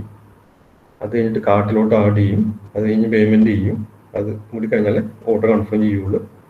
ഓർഡർ കൺഫേം ചെയ്ത് കഴിഞ്ഞിട്ടുണ്ടെങ്കിൽ പിന്നെ അത് കഴിഞ്ഞ് എല്ലാം കഴിഞ്ഞ് ലോഗൗട്ട് ചെയ്യാം. അതുപോലെ ഒരാൾ ലോഗിൻ ചെയ്ത് കഴിഞ്ഞിട്ടുണ്ടെങ്കിൽ അയാൾക്കാണെങ്കിൽ അയാളുടെ പ്രൊഫൈൽ, അയാളുടെ പേഴ്സണൽ ഡീറ്റെയിൽസ് വേണമെങ്കിൽ എഡിറ്റ് ചെയ്യാം, പാസ്വേഡ് ചേഞ്ച് ചെയ്യാം, വേറെ ഡീറ്റെയിൽസ് വേണമെങ്കിൽ എഡിറ്റ് ചെയ്യാം. പിന്നെ ഒരു ഓൺലൈൻ സൈറ്റിലോട്ട് ഫ്ലിപ്കാർട്ട് ആമസോൺ ഏതെങ്കിലും സൈറ്റിലോട്ട് ഓർഡർ ചെയ്തിട്ടുണ്ടെങ്കിൽ നമ്മൾ വേണമെങ്കിൽ ഫണ്ട് ഓർഡർ ചെയ്തിട്ട് പ്രൊഡക്റ്റിൻ്റെ ബില്ല എന്തെങ്കിലും ഡീറ്റെയിൽസ് ഒക്കെ വ്യൂ ചെയ്യാൻ പറ്റും. അതാണ് ഒരു വ്യൂ റിപ്പോർട്ട്സ് ചെയ്തേക്കുന്നത്. ഫണ്ട് പേയ്മെൻറ്റ് ചെയ്തിട്ടുള്ള ഡീറ്റെയിൽസ്, ഫണ്ട് ഓർഡർ ചെയ്തിട്ടുള്ള ഡീറ്റെയിൽസ് ഒക്കെ കാണാൻ പറ്റും.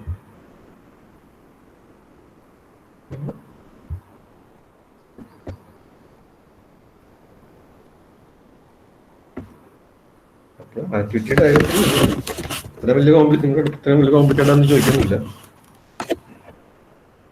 എന്തൊക്കെ ഓപ്പറേഷൻസ് ഉണ്ടെന്നുള്ളത് മിക്കവാറും ക്വസ്റ്റ്യനിലൊക്കെ പറഞ്ഞിട്ടുണ്ടാകും. അപ്പം അത് നിങ്ങൾ ഗസ് ചെയ്ത് നോക്കി ഏത് ഓർഡറിലൊക്കെ ആയിരിക്കും ആ കാര്യങ്ങൾ ചെയ്യാൻ പോകണമെന്നുള്ളത് ഓർത്തോ, നമുക്ക് വായിച്ചാൽ മനസ്സിലാകുന്ന രീതിയിലായിരിക്കും. അത് മനസ്സിലാക്കി എടുക്കുക. അതേ ഓർഡറിൽ ഈ റെക്ടാങ്കിളിനുള്ളിൽ ഇങ്ങനെ വരച്ച് ഓർഡറിൽ വരച്ച് കാണിക്കുക. ആക്ടിവിറ്റി ഡയഗ്രത്തെ കുറിച്ച് ഒരു ബേസിക് ഐഡിയ ഉണ്ടാകുന്നുള്ള മാത്രം നോക്കുള്ളൂ. എല്ലാ റൂൾസ് എല്ലാം കറക്റ്റ് പെർഫെക്റ്റ് ആണെന്ന് നോക്കുന്നില്ല.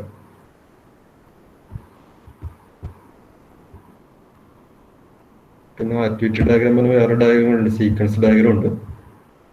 അതിന്റെ പർപ്പസ് ഏകദേശം സെയിം തന്നെയാണ്.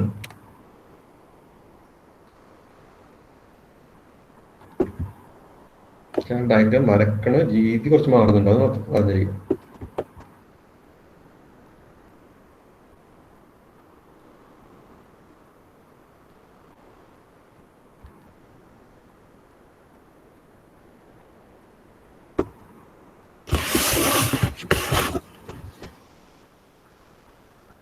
ഈ സീക്വൻസ് ഡയഗ്രത്തിലൊക്കെ ആണെന്നുണ്ടെങ്കിൽ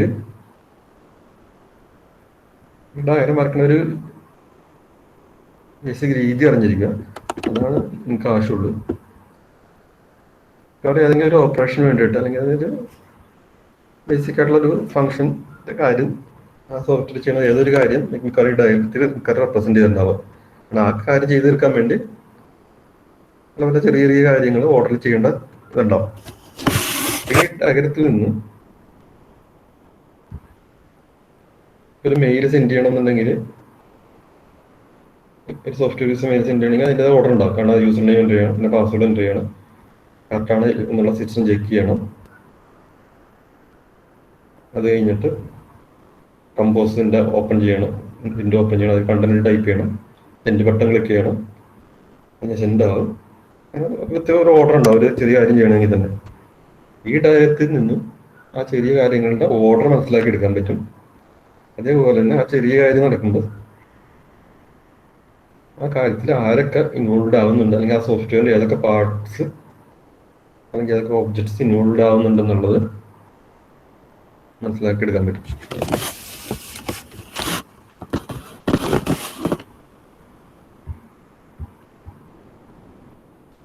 ഇത് ചെറിയൊരു സിമ്പിളായിട്ട് ഡയഗ്രാം വരച്ചിരിക്കുന്നത്. അതായത് ഏതൊരു തിയേറ്ററിൽ പോയിട്ട് ടിക്കറ്റ് ബുക്ക് ചെയ്യണം, ചെറിയൊരു ഡയഗ്രമാണ്. ആ തിയേറ്ററിൽ ATM കാർഡ് യൂസ് ചെയ്തിട്ട് ടിക്കറ്റ് ബുക്ക് ചെയ്യാൻ പറ്റും എന്നുള്ള രീതിയിലാണ് ഡയഗ്രത്തിൽ മനസ്സിലാകുന്നത്. ബുക്ക് യൂസർ തന്നെ ചെയ്തേക്കണം, ബുക്ക് ചെയ്യാൻ പറ്റുന്ന ആളേക്കും ഒരു യൂസർ തന്നെ ചെയ്തേക്കണം. ശരിക്കും ആൾക്കാരൊക്കെ ആണെങ്കിൽ, സാധാരണ യൂസേഴ്സ് ഒക്കെ ആണെന്നുണ്ടെങ്കിൽ, അല്ലെങ്കിൽ അവൻ വർക്ക് ചെയ്യുന്ന ആൾക്കാർ, അങ്ങനത്തെ ആൾക്കാരൊക്കെ ആണെങ്കിൽ ഇതേപോലത്തെ ഡയഗ്രാം വെച്ചിട്ട് പ്രസന്റ് ചെയ്യും. അതിൽ ജീവൻ ഇല്ലാത്ത എന്തെങ്കിലും ഒബ്ജക്ട്സ് ഒക്കെ സാധനങ്ങളൊക്കെ ആണെന്ന് വിചാരിക്കാം, അത് മിക്കവാറും റെക്ടാങ്കിളിനുള്ളിലേക്ക് റെപ്രസെന്റ് ചെയ്യുന്നത്. അപ്പൊ ഇവിടെ തിയേറ്റർ 2 ഏതൊരു തിയേറ്റർ റെപ്രസെന്റ് ചെയ്യുന്നുണ്ട്. അതുപോലെ സെർവർ എന്നിട്ട് ആ സോഫ്റ്റ്വെയർ ഇൻസ്റ്റാൾ ചെയ്തേക്കണം കമ്പ്യൂട്ടർ ആയിരിക്കും സെർവർ റെപ്രസെന്റ് ചെയ്തിരുന്നത്. ഇപ്പൊ യൂസർ വരുന്നു, അയാള് കാർഡ് ഇൻസെർട്ട് ചെയ്യുന്നുണ്ട്. അയാൾ ടിക്കറ്റ് ബുക്ക് ചെയ്യാനുള്ള ഫസ്റ്റ് ഓപ്പറേഷൻ അതായിരിക്കും. കാർഡ് ഡീറ്റെയിൽ ചിലർ സിം സെറ്റ് ചെയ്ത് കഴിഞ്ഞിട്ട് ആയിരിക്കും ചിലപ്പോൾ കാർഡ് ഇൻസെർട്ട് ചെയ്യണത്. സോഫ്റ്റ്വെയർ മാറ്റം ഉണ്ടായിരിക്കും. ഇവരിപ്പോ ഈ സോഫ്റ്റ്വെയർ രീതി അനുസരിച്ച് ആദ്യം കാർഡ് ഇൻസെർട്ട് ചെയ്യുന്നു. ആ കാർഡ് ഇൻസെർട്ട് ചെയ്യുന്നത് ഇപ്പൊ ഏതെങ്കിലും പർട്ടിക്കുലർ തിയേറ്ററിൽ പോയിട്ടൊക്കെ കാർഡ് ഇൻസ്റ്റാൾ ചെയ്തേക്കും. അവിടെ പോയിട്ട് ബുക്ക് ചെയ്യേണ്ട രീതിയായിട്ട് വരും. ആ തിയേറ്ററിൽ പോയിട്ടായിരിക്കും ഞങ്ങൾ കാർഡ് ഇൻസെർട്ട് ചെയ്യുന്നത്. അപ്പൊ കാർഡ് ഇൻസെർട്ട് ചെയ്യുന്ന ഓപ്പറേഷനിലോട്ട് തിയേറ്ററായിട്ടൊരു കണക്ഷൻ ഉണ്ട്. ആ ഓപ്പറേഷനിൽ ആരൊക്കെ ഇൻവോൾവ് ആയെന്നുള്ളത് ഇത് മനസ്സിലാക്കാം. കാർഡ് ഇൻസെർട്ട് ചെയ്യുന്ന ആളും ഇൻവോൾവ് ആണ്, അല്ലെങ്കിൽ ഏത് തിയേറ്ററിൽ ഏത് ATM മെഷീനിലാണ് ഇൻസെർട്ട് ചെയ്തത്, US മെഷീനിലാണ് ഇൻസെർട്ട് ചെയ്തതെന്നുള്ളത് അത് ഇമ്പോർട്ടൻ്റ് ആണ്. അത് രണ്ടും തമ്മിലാണ് ഈ ഓപ്പറേഷൻ നടക്കുന്നത്. കാർഡ് ഇൻസെർട്ട് ചെയ്തു, അത് കഴിഞ്ഞിട്ട് ഈ യൂസർ ചെയ്യാൻ പോണ മിക്കവാറും ഏത് ഡേറ്റ് സെലക്ട് ചെയ്യും. അയാൾക്ക് ബുക്ക് ചെയ്യേണ്ട ഡേറ്റ് സെലക്ട് ചെയ്യും, പിന്നെ മൂവി സെലക്ട് ചെയ്യുമായിരിക്കും, ടൈമിംഗ് സെലക്ട് ചെയ്യുമായിരിക്കും. അതെല്ലാം ഇത് കാണിച്ചിട്ടൊന്നുമില്ല. അങ്ങനെ അയാളുടെ ഡീറ്റെയിൽസ് എല്ലാം ചെയ്യുന്നു. ആ ഡീറ്റെയിൽസ് ആയിരുന്നത് ആ പർട്ടിക്കുലർ തിയേറ്ററും യൂസറും തമ്മിലാണ് ഇതിൽ ഇൻവോൾവ് ആയിരുന്നത്. കാരണം ഇയാളൊരു സീറ്റ് ബുക്ക് ചെയ്യുമ്പോൾ ആ തിയേറ്ററിലെ സീറ്റിന്റെ എണ്ണം റെഡ്യൂസ് ഒക്കെ ആവുന്നുണ്ടാവും. സീറ്റ് ഒക്കെ അപ്ഡേറ്റ് ചെയ്യേണ്ടില്ല. അപ്പൊ യൂസറും സീറ്റും തമ്മിലുള്ള ഓപ്പറേഷൻ ഇപ്പൊ ചെയ്തുകൊണ്ടിരിക്കുന്നത്. പിന്നെ അതേപോലെ തന്നെ ഓർഡർ നമുക്ക് മനസ്സിലാവുന്നുണ്ട്. ഇൻസെർട്ട് കാർഡ് ചെയ്ത് കഴിഞ്ഞിട്ട് ഡേറ്റ് സെലക്ട് ചെയ്യാൻ പറ്റുള്ളൂ. ഡേറ്റ് മൂവി ടൈമൊക്കെ സെലക്ട് ചെയ്ത് കൊടുത്തു കഴിയുമ്പോൾ സീറ്റിൽ നിന്ന് നമുക്ക് ഒരു റിപ്ലൈ വരും. ഏതൊക്കെ സീറ്റ്സ് അല്ലെങ്കിൽ സീറ്റിൻ്റെ അവൈലബിൾ സീറ്റ്സിൻ്റെ ലൊക്കേഷൻസൊക്കെ തിരിച്ചു വന്നിട്ട് നമ്മുടെ സ്ക്രീനിൽ കാണാൻ പറ്റുമായിരിക്കും. അപ്പം ഏതൊക്കെ സീറ്റൊക്കെയാണ് അവൈലബിൾ ആയിട്ടുള്ളത് അല്ലെങ്കിൽ ഇന്ന സീറ്റിൽ നിങ്ങൾക്ക് അലോട്ട് ചെയ്തിട്ടുള്ള മെസ്സേജ് യൂസറിൻ്റെ അടുത്തോട്ട് വരും. യൂസർ അതിൽ സാറ്റിസ്ഫൈഡ് ആണെന്നുണ്ടെങ്കിൽ ഒരു ആ സീറ്റ് വേണമെന്ന് പറഞ്ഞിട്ട് ഇന്ന സീറ്റുകൾ വേണമെന്ന് പറഞ്ഞിട്ട് സെലക്ട് ചെയ്ത് ഓർഡർ കൊടുക്കും. ഏതൊക്കെ സീറ്റൊക്കെ ഫ്രീ ആണെന്നുള്ളത് സീറ്റിൽ നിന്ന് തിരിച്ചു വന്നു അതിൽ 2-3 സീറ്റ് ഇയാൾ സെലക്ട് ചെയ്തിട്ട് വീണ്ടും ഒരു ഓർഡർ കൊടുക്കും. സീറ്റിലോട്ട് ഓർഡർ കൊടുത്ത് സീറ്റിൽ അങ്ങനെ ഓർഡർ കൊടുത്തു കഴിഞ്ഞിട്ടുണ്ടെങ്കിൽ ഈ സീറ്റിൽ നിന്ന് ഈ യൂസർക്ക് ഫൈനൽ കൺഫർമേഷൻ കൊടുക്കണം. കൺഫർമേഷൻ കൊടുക്കുന്നതിന് ആ യൂസറിൻ്റെ ഓർഡറും ഡീറ്റെയിൽസ് ഒക്കെ ഒരു കമ്പ്യൂട്ടറിൽ അത് ചെയ്ത് വെക്കുന്നുണ്ട്. അതിൻ്റെ ഒക്കെ സെർവറിൽ നിന്ന് ഇറങ്ങി കാണിച്ചാൽ ഇത്ര സീറ്റും കൂടി ഓൾറെഡി അലോട്ട് ചെയ്തു ഫില്ലായി പോയി എന്നുള്ള ഇൻഫർമേഷൻ ആ തിയേറ്ററിലെ കമ്പ്യൂട്ടർ സ്റ്റോർ ചെയ്യേണ്ട കാര്യമുണ്ടാവും. അല്ലെങ്കിൽ പുതിയൊരു യൂസർ വരുമ്പോൾ അയാൾക്ക് സെയിം സീറ്റ് തന്നെ കൊടുക്കാൻ ചാൻസ് ഉണ്ടാവും. ഇയാൾ സെറ്റ് ചെയ്ത ഡീറ്റെയിൽസ് അവരുടെ കമ്പ്യൂട്ടറിൽ സേവ് ചെയ്യണം. അത് പെട്ടെന്ന് നിങ്ങൾ കൊടുത്താണ് ആ കമ്പ്യൂട്ടറിൽ നിന്ന് ഒരു കൺഫർമേഷൻ വന്നു. ആ കൺഫർമേഷൻ തിയേറ്ററിൽ നിന്ന് ഇയാൾക്ക് അയച്ചു കൊടുത്തു. സീക്വൻസ് ബാഗ് അതുപോലെ തന്നെ വളരെ ബേസിക്സ് അത് കുറച്ച് വെർട്ടിക്കൽ ലൈൻസ് ഉണ്ടാകുന്നുള്ള കാര്യം ഓർത്തിരിക്കുക. അപ്പോൾ നിങ്ങളുടെ ക്വസ്റ്റ്യനിൽ ഇപ്പോൾ 2-3 പേര് ഇൻവോൾവ് ആയിട്ടുള്ള ഒരു സിസ്റ്റം എക്സ്പ്ലെയിൻ ചെയ്തിട്ടുണ്ടാവും. അപ്പം അതിന് മിക്കവാറും ക്വസ്റ്റ്യൻ തന്നെ ഏതൊക്കെ ഓപ്പറേഷൻസ് ആണ് ഇൻവോൾവ് ആയിട്ടുള്ള പറഞ്ഞാൽ അല്ലെങ്കിൽ നിങ്ങൾക്ക് ഗസ് ചെയ്ത് കണ്ടുപിടിക്കേണ്ടതായിരിക്കാം. കുറച്ച് ഓപ്പറേഷൻസ് നിങ്ങൾ ഗസ് ചെയ്ത് നോക്കുക അതിൽ ആർക്ക് ഇൻവോൾവ് ആയിരുന്നിട്ട് ഈ വെർട്ടിക്കൽ ലൈൻസ് തമ്മിൽ കണക്ട് ചെയ്ത് വെക്കുക. ചില ഓപ്പറേഷൻസ് തിയേറ്ററും സെർവറും തമ്മിലായിരിക്കാം, ചില ഓപ്പറേഷൻസ് സെർവറും യൂസറും തമ്മിലായിരിക്കാം. അപ്പോൾ നമ്മൾ സെർവറിനും യൂസറും തമ്മിലുള്ള ഒരു ഓപ്പറേഷൻ ഉണ്ടെങ്കിൽ സെർവറിൽ നിന്ന് ഡയറക്റ്റ് ഇനിയിപ്പോൾ ലാസ്റ്റ് ഓപ്പറേഷൻ ഉള്ളത് സെർവറിൽ നിന്ന് നേരിട്ട് പോയിട്ട് യൂസറിലോട്ട് അങ്ങനെ വരച്ച് വെക്കുക.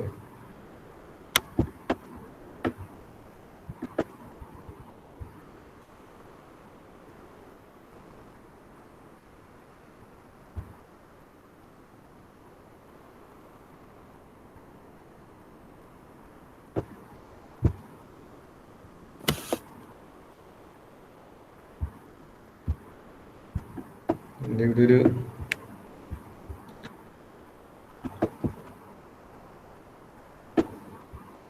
ഇതൊരു നല്ലൊരു സോഫ്റ്റ്വെയറിൻ്റെ ഒരു ഡയഗ്രം വരച്ച് വെച്ചിട്ടുണ്ട്. ഇവർ യൂസറും റെക്ടാങ്കിളിനുള്ളിൽ തന്നെ കാണിച്ച് ആളെ പോലെ വരച്ച് കാണിച്ചാലും കുഴപ്പമൊന്നുമില്ല, ഇമ്പോർട്ടൻസ് ഒന്നുമില്ല. ഇത് ഇമ്പോർട്ടൻസ് എന്ന് പറഞ്ഞാൽ വെർട്ടിക്കൽ ലൈൻ കാണും ആരൊക്കെ തമ്മിലാണ് ആ ഓപ്പറേഷൻ ഇൻവോൾവ് ആക്കുന്നത് എന്നുള്ളത്, അല്ലെങ്കിൽ ആരിൽ നിന്ന് മറ്റേതിലോട്ടാണ് ആ ഓപ്പറേഷൻ പോകണമെന്നുള്ളത് ആലോചിച്ച് കാണിച്ചിട്ടുണ്ടാണ്. ഓർഡർ അനുസരിച്ചായിരിക്കണം ഈ ലൈൻ വരച്ചു വെക്കേണ്ടത്. അത് ഈ ഫിഗറിന് ഒതുങ്ങണം. ഇത് ഏതൊരു സോഫ്റ്റ്വെയറിന്റെ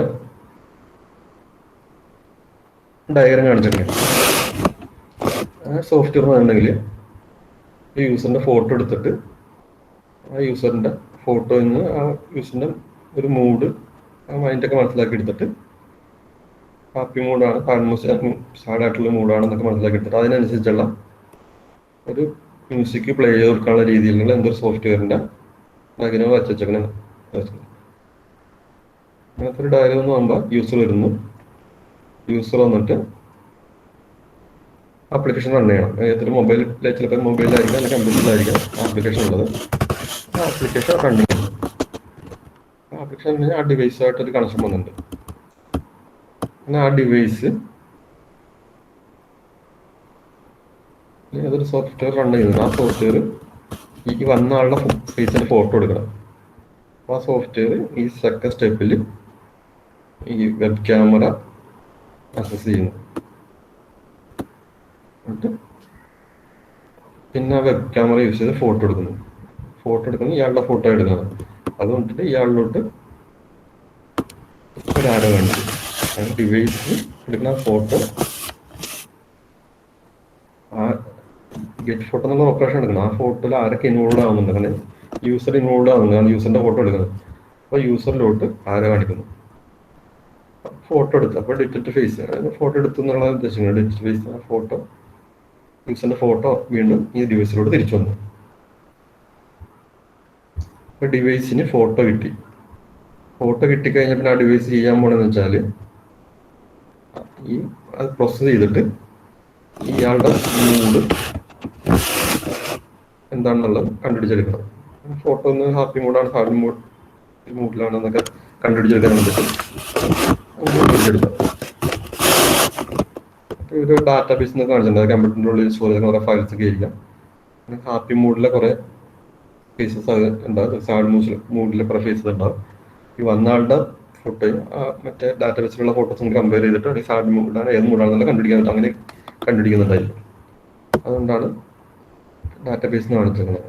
ആ ഡിവൈസിൻ്റെ ഉള്ളിൽ ഒരു സ്റ്റോറേജ് അവിടെ പോയിട്ട് കമ്പയർ ചെയ്ത് നോക്കിയിട്ട് മൂഡ് കണ്ടുപിടിക്കുന്നു. പിന്നെ ഡിസ്പ്ലേ മോഡ് നമ്മൾ പറഞ്ഞിട്ടുണ്ട്. ആ യൂസറിന് ചിലപ്പോൾ ഇൻഫോം ചെയ്യുന്നുണ്ടാവും അയാളുടെ മൂഡ് എന്താണുള്ളത്. Display mode. പിന്നെ അടുത്ത സ്റ്റെപ്പ് എന്ന് പറഞ്ഞാൽ ആ മൂഡിനനുസരിച്ചുള്ള മ്യൂസിക് കണ്ടുപിടിച്ചെടുക്കുന്നത്. കമ്പ്യൂട്ടറിൻ്റെ ഹാർഡ് ഡിസ്ക് ഡാറ്റാബേസിൽ പോയി നോക്കിയിട്ട് ആ മൂഡിന് പറ്റിയൊരു മ്യൂസിക് സെലക്ട് ചെയ്തെടുക്കുക. ഒരു മ്യൂസിക് അല്ലെങ്കിൽ കുറേ set of musics playlist download ചെയ്യുക. പ്ലേലിസ്റ്റ് എന്നാണ് അതിനകത്ത് കുറേ ഒരു മ്യൂസിക് ആയിരിക്കില്ല, കുറേ മ്യൂസിക്സിൻ്റെ നെയിംസ് ലിസ്റ്റ് ചെയ്തിട്ടുണ്ടാവും. ആ മ്യൂസിക്സിൻ്റെ നെയിംസ് ഈ ഡിവൈസ് യൂസറിന് സെൻഡ് ചെയ്ത് കൊടുക്കുന്നു. അല്ലെങ്കിൽ ആ ഡിവൈസ് ആ യൂസറിന് വേണ്ടി പ്ലേ ചെയ്ത് കൊടുക്കുന്നു. ഈ ഒരു ഓപ്പറേഷൻ നോക്കിയിട്ടുണ്ടെങ്കിൽ നിങ്ങൾക്ക് ശരിക്കും എൻ്റെ ഓർഡർ ശരിക്കും മനസ്സിലാവുന്നുണ്ട്. അതിൻ്റെ 10 ഓപ്പറേഷൻസ് ഉണ്ട്. ബേസിക് ആയിട്ടുള്ള ആർക്ക് മനസ്സിലാകുന്ന രീതിയിലൊരു ഫംഗ്ഷൻ്റെ 10 സ്റ്റേജസ് ആണ് പറയുന്നത്.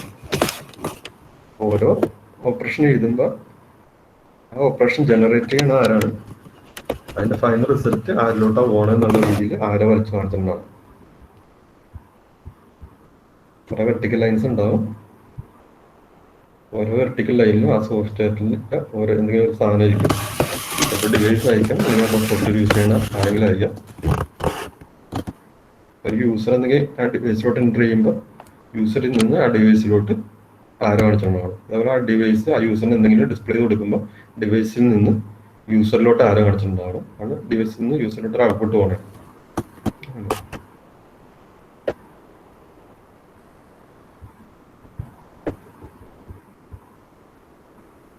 ഇത് കോംപ്ലിക്കേറ്റഡ് ആയിട്ടൊക്കെ ചിലപ്പോൾ തോന്നാം, പക്ഷെ നിങ്ങളധികം ചെറിയ കോംപ്ലിക്കേഷൻ ഒക്കെ ഉണ്ടെങ്കിലും നിങ്ങൾ അധികം അറിയേണ്ട കാര്യമില്ല. നിങ്ങളുടെ പിന്നീട് ഡീറ്റെയിൽ ആയിട്ട് പഠിക്കാനുള്ള വേറെ സംശയം പഠിക്കാനുള്ളതാണ്. എന്നാലും എന്തെങ്കിലും ഷോർട്ട് ക്വസ്റ്റ്യൻ ആയിട്ടൊക്കെ എക്സാമിൽ ചോദിക്കാൻ ചാൻസ് ഉള്ളതുകൊണ്ട് കുറച്ച് കാര്യങ്ങളൊക്കെ മനസ്സിലാക്കിയിരിക്കുക. കാരണം ഇതൊക്കെ ശരിക്കും പറഞ്ഞാൽ പ്രോഗ്രാമിംഗ് സോഫ്റ്റ്വെയർ എഞ്ചിനീയറിംഗ് സബ്ജക്ട്സ് ഒക്കെ പഠിച്ചു കഴിഞ്ഞാൽ ഡെപ്തിലൊക്കെ മനസ്സിലാവും. അപ്പോൾ ഇപ്പം മനസ്സിലായില്ല എന്ന് വെച്ചിട്ട് വായിക്കാതിരിക്കരുത്.